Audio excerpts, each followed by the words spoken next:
We are, as a people, inherently and historically opposed to secret society, opposed to secret oaths, opposed to secret proceedings, secret proceedings. No official of my administration, whether his rank is high or low, should interpret my words here tonight as an excuse to censor the news, to stifle dissent, to cover up our mistakes, or to withhold from the press and the public the facts they deserve to know.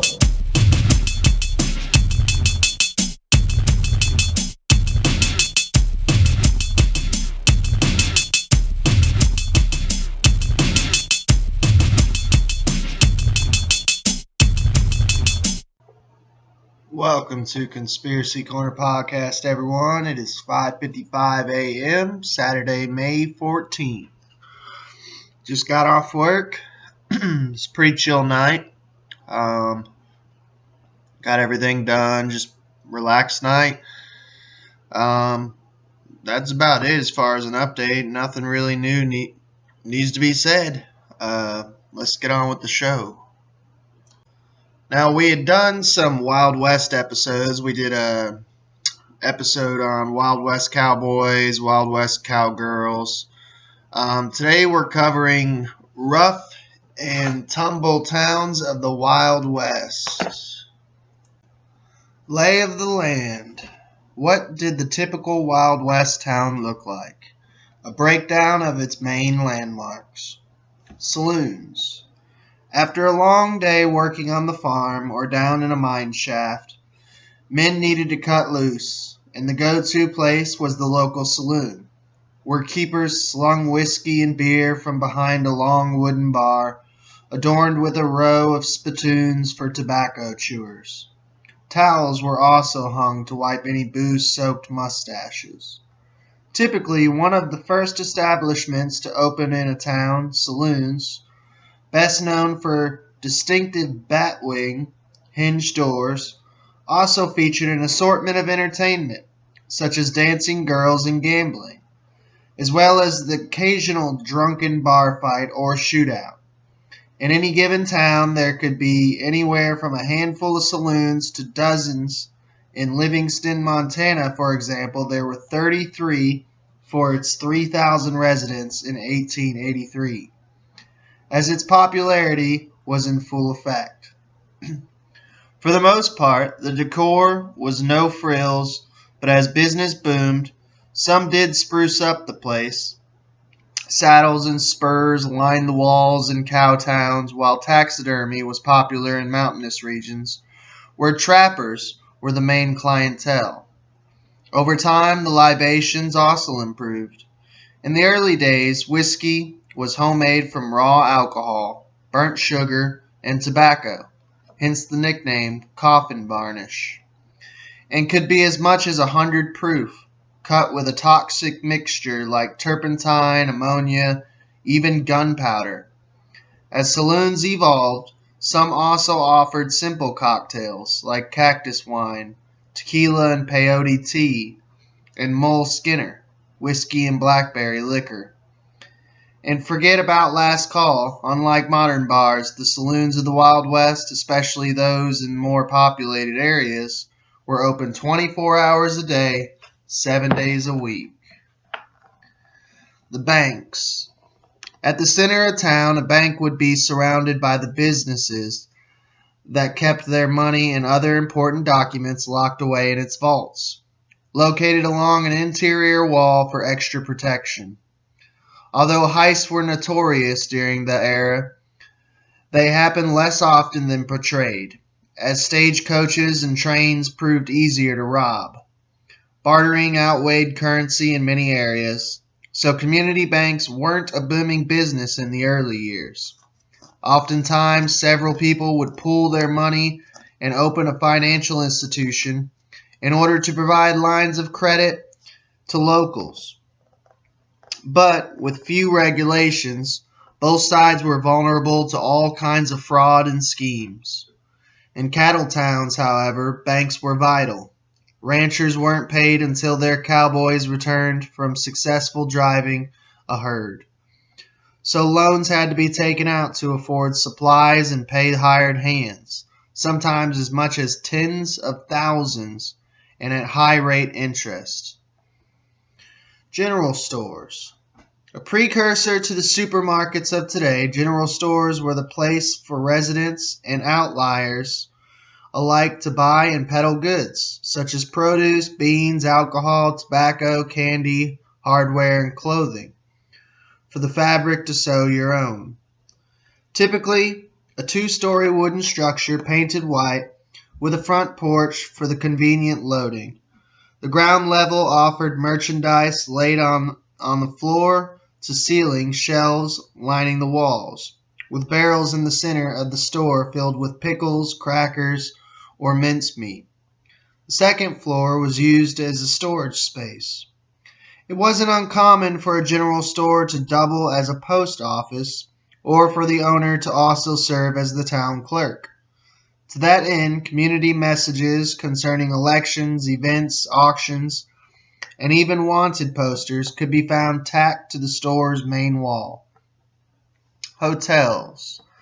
As areas grew more popular, visitors were a common occurrence, and they needed somewhere to stay. In the late 1800s, hotels began opening up in both small towns and growing communities, ranging from bed-bug-infested lodgings with in-room chamber pots and infrequently washed linens, to luxury digs. San Francisco's Palace Hotel, which was the largest and most expensive in the country in 1875. More than just a place for weary travelers to lay their head, many of the nicer hotels also offered restaurants, saloons, and casinos, and perhaps one of the biggest draws, indoor plumbing. The jail. With lawlessness so rampant, sheriffs were among the first officials, and they typically worked in tandem with U.S. Marshals as they tried to keep the peace. Anyone who broke the rules was hauled off to the local jail, where they were detained in cells with corrugated steel bars, even over the windows to prevent escape. Brothels. Although prostitution was illegal, lonely men had their needs. Ladies of the night, who made up 25% of the population in some frontier towns, could usually be found in any saloon. But some had their own workplace, a brothel. Depending on how much of a cut the madam would take and whether they were on the first or second floor, working women, average age 23, could earn anywhere from a few dollars to $50 per client, $1,000 in today's economy. It came at a price, however. Sexually transmitted diseases were rampant, primarily syphilis.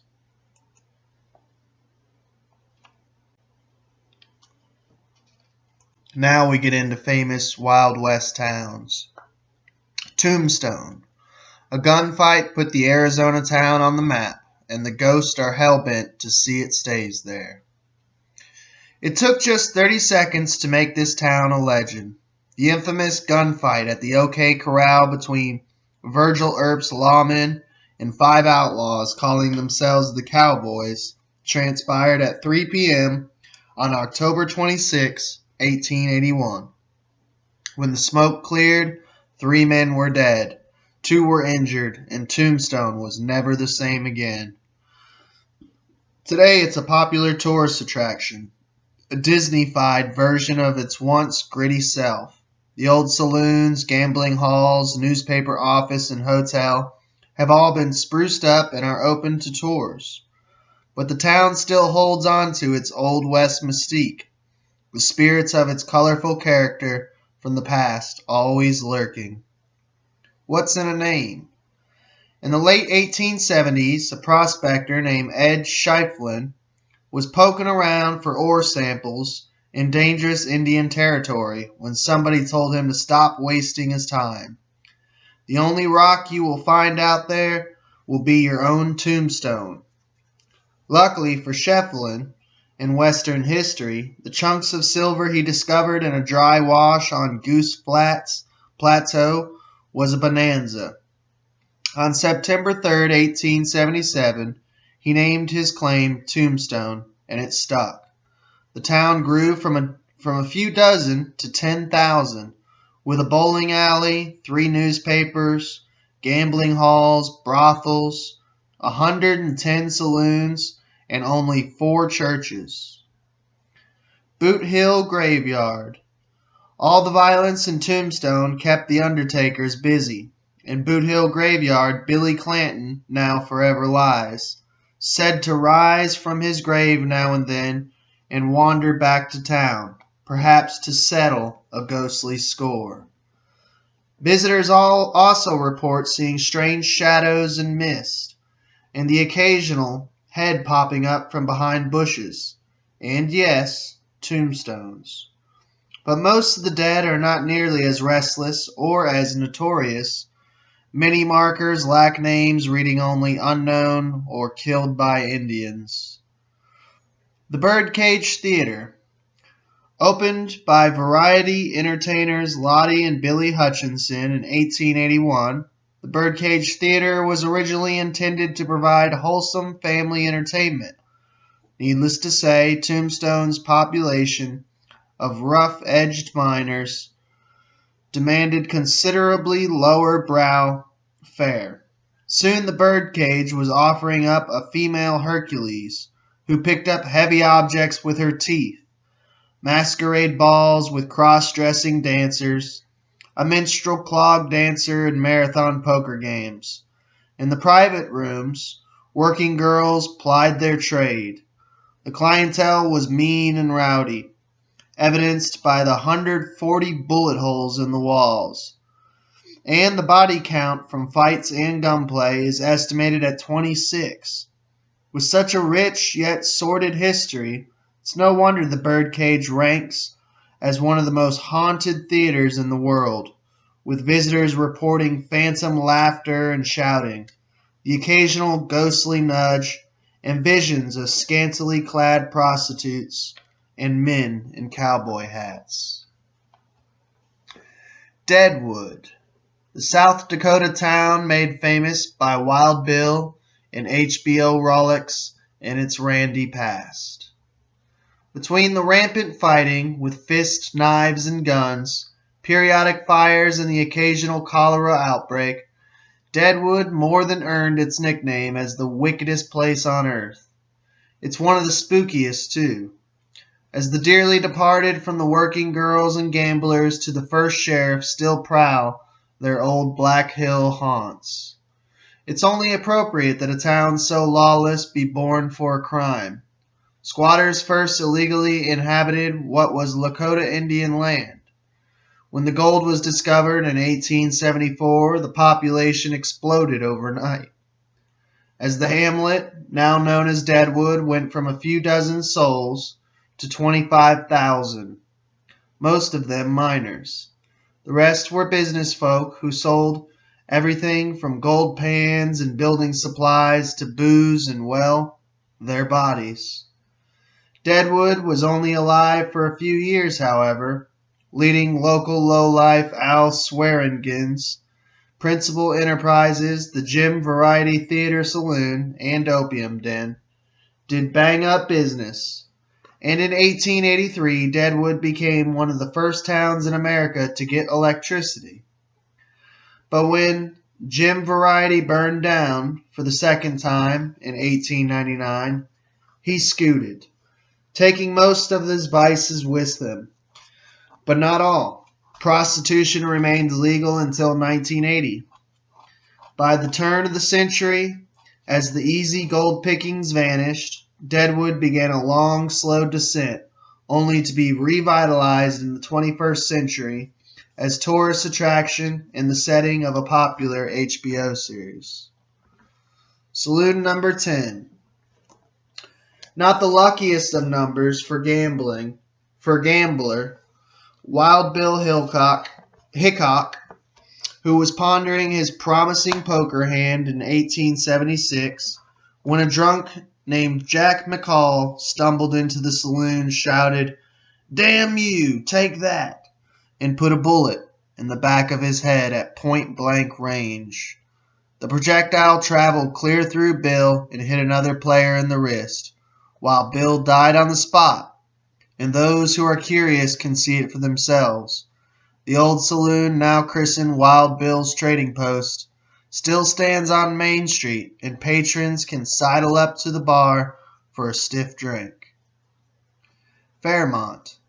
Next door at the Fairmont Hotel, guests come for spirits of a different kind, as this former saloon and brothel, which throbs with paranormal activity, an investigator from the Dead Files met one of the resident spooks, a grumpy ghost named Henry, who returns to mourn his prostitute sweetheart who died of syphilis. Working girl Maggie Broadwater, who flung herself from a third-story window after being dumped, wanders in search of closure, as does the jealous boyfriend of a hooker and the client he murdered for hiring her. But for a really good scare, the hotel sponsors regular karaoke nights. Mount Moriah Cemetery. For those who want to get close to their favorite Deadwood legends, albeit from a safe 6 feet above, the old Mount Moriah Cemetery, one of the town's 3 graveyards, does not disappoint. Here lies the aforementioned Wild Bill beneath a bronze bust, in a plot right next to the grave of his rumored love, Calamity Jane, who had specifically asked upon her deathbed to spend eternity by the gunslinger, as well as Potato Creek Johnny, Seth Bullock, the town's first sheriff, and later Hotlier from A Ghost Still Puffs Cigars, and in the Bullock Hotel, occupies Plot 99 high atop a hill from which the living can get the best view of Deadwood below. Dodge City. In this famed Old West town in Kansas, the ghosts have no intention of getting the hell out. At its violent peak in the early days, Dodge City logged 18 murders in a town of just 200 people, a staggering homicide rate. Though fortunately for locals, it didn't last long. Founding fathers recruited famed lawmen Bat Masterson and Wyatt Earp to keep the peace. And at first it wasn't easy. The town had one licensed liquor selling business for every 60 people, not to mention what went on unofficially under the table. But keep the peace they did, and as reformers tamed the town, banning open carry firearms and cracking down on saloons, Dodge mellowed into the friendly community it is today, where folks don't shy away from its colorful past, but embrace it. Early bad press. When Dodge City sprung up in 1872, along the newly laid tracks of the Atchison, Topeka, and Santa Fe Railroad, AT and SF for short, it offered plenty of vices for restless men, and not a single lawman to rein them in. Consequently, the New York Tribune observed at the time, "There are a dozen well-developed murderers walking unmolested about Dodge City, doing as they please." They set the tone for all discussion about Dodge City. As Smithsonian Magazine observed, a common joke at the time was, a gentleman wishing to go from Wichita to Dodge City applied to a friend for a letter of introduction. He was handed a double-barreled shotgun and a Colt revolver. So even after Dodge looked nothing like its shaggy former self, the vision of the prototypical Old West town full of bad guys, gunfights, and mayhem, the reputation stuck, perpetuated by writers prone to yellow journalism, purple prose dime novelists, and later radio, TV, and movie producers. Fightin' words. It's a phrase that runs through American prose as long as there's been a Dodge City. but it gained popularity in 1956 episode of Gunsmoke when writers had Marshal Matt Dillon, James Arness say, "You take the rest of your men and you get out of Dodge." Network censors likely were instrumental in dropping the hell out of it. Today, Dodge City employs a twist on the phrase for promotional purposes, with the tourist trolley stenciled with "Get the heck into Dodge."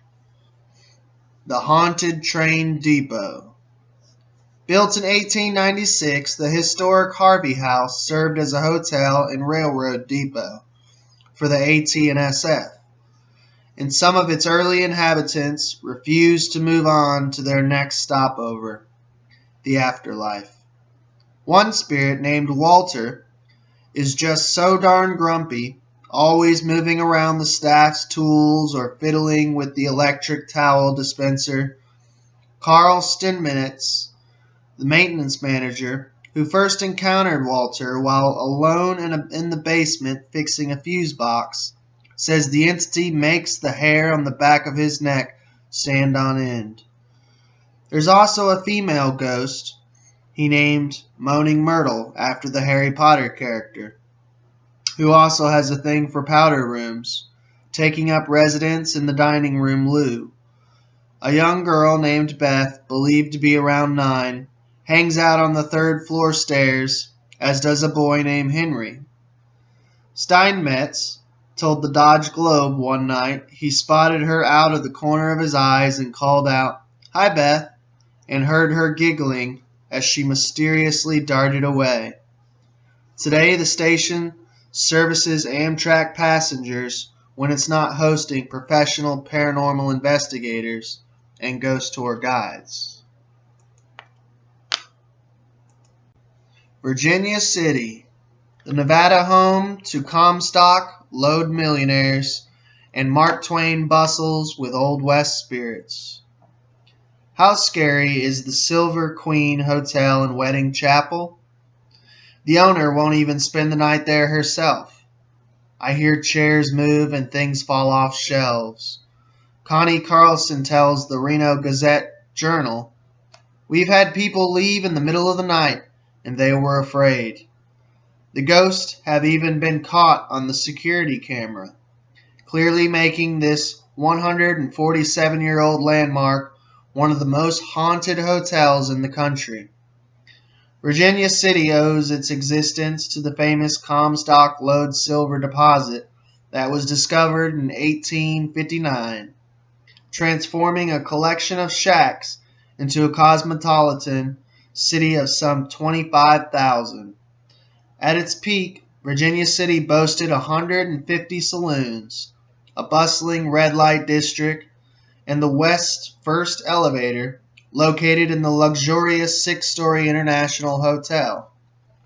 At a time when silver was worth more than gold, some $400 million in ore was extracted from the Nevada hills, making moguls out of George Hearst, Leland Stanford, and George Crocker.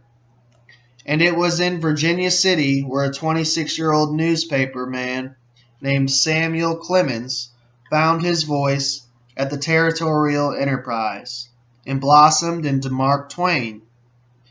When the silver went bust, so did Virginia City, with much more than half the population departing.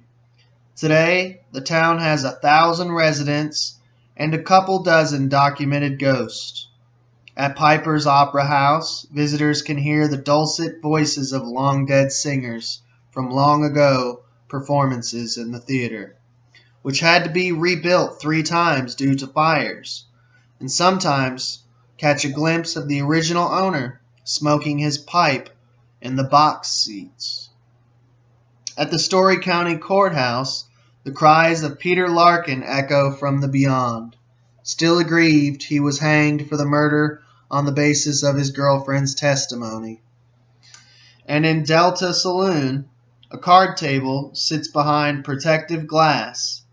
This is the dreaded suicide table, where 3 gamblers lost it all and killed themselves.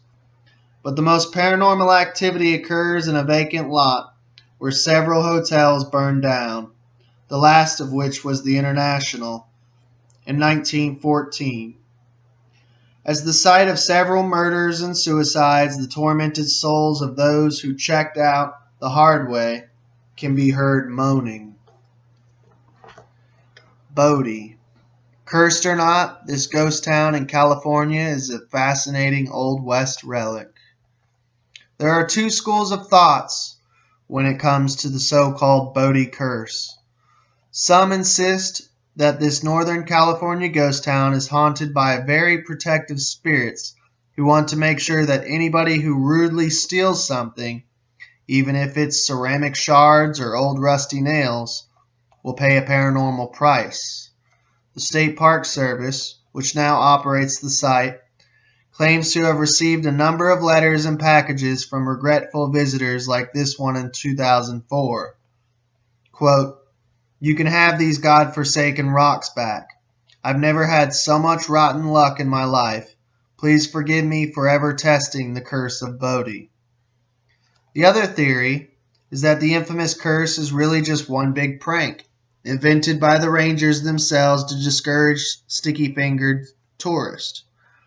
Either way, Bodie is such a special place that it can seem hard not to want to take a little bit of it home. Established in 1859, Bodie was just another little speck of a mining camp until the discovery of gold in 1876. Miners rushed in and Bodie boomed into a bustling town of 7,000 with 65 saloons, opium dens, a brimming red light district, and no churches to spoil the fun. After the last of the easily accessible gold was extracted, the miners sought more promising digs, and Bodie withered to the curiosity of it is today. The Park Service has left the entire town in a state of arrested decay. For the 200,000 people a year who stroll through the old businesses and homes, as to whether the curse is true or not, it's probably best to keep your hands off the artifacts. Heed the advice of the visitor in 2002 who quoted, "Fair warning for anyone that thinks this is just folklore. My life has never seen such turmoil. Please take my warning and do not remove even a speck of dust from Bodie." Big small towns. For every Tombstone in Deadwood, there's a Cody in St. Elmo. Cody, Wyoming. After retiring from show business in 1896, Buffalo Bill Cody founded the namesake Wyoming town not on the discovery of gold or fertile land, but on tourism. Yellowstone National Park is less than 100 miles away. 6 years later, he built the Irma Hotel, the social center of Cody, where the local elite mingled at the Cherrywood bar gifted by no less than England's Queen Victoria. More than a century later, tourism remains Cody's greatest export, with its population of 10,000, including rapper Kanye West, who owns a 4,000-acre ranch. Outnumbered by visitors who flock to the many attractions around town, mostly named after its founding father, Buffalo Bill Center of the West, Buffalo Bill Museum, the Buffalo Bill, the Scout statue. Even the nameplate of the local newspaper, the Cody Enterprise, reads, "Founded by Buffalo Bill in 1899. St. Elmo, Colorado. This town didn't get rich mining gold and silver. It got rich moving gold and silver to where it needed to go.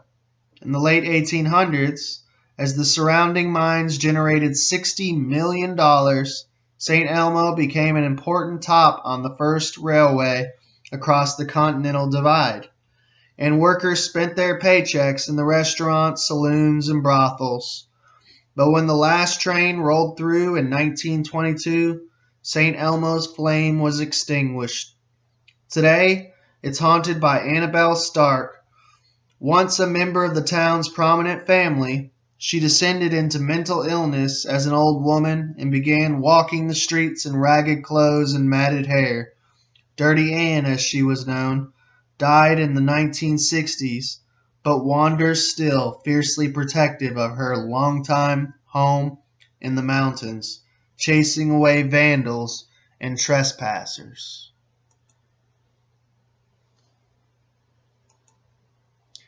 Well, we'll wrap it up there. I hope you enjoyed. Please like, share, and subscribe. And if you want to hear us on audio format only to save your phone some battery if you're at work or something, you can listen to us on Breaker, Google Podcasts, Radio Public, Spotify, and Anchor. And if you want to put a face to a voice, you can find us on YouTube. It's Conspiracy Corner Podcast, and the profile picture is a dream catcher. But once again, please rate us on whatever format you're listening to, audio-wise.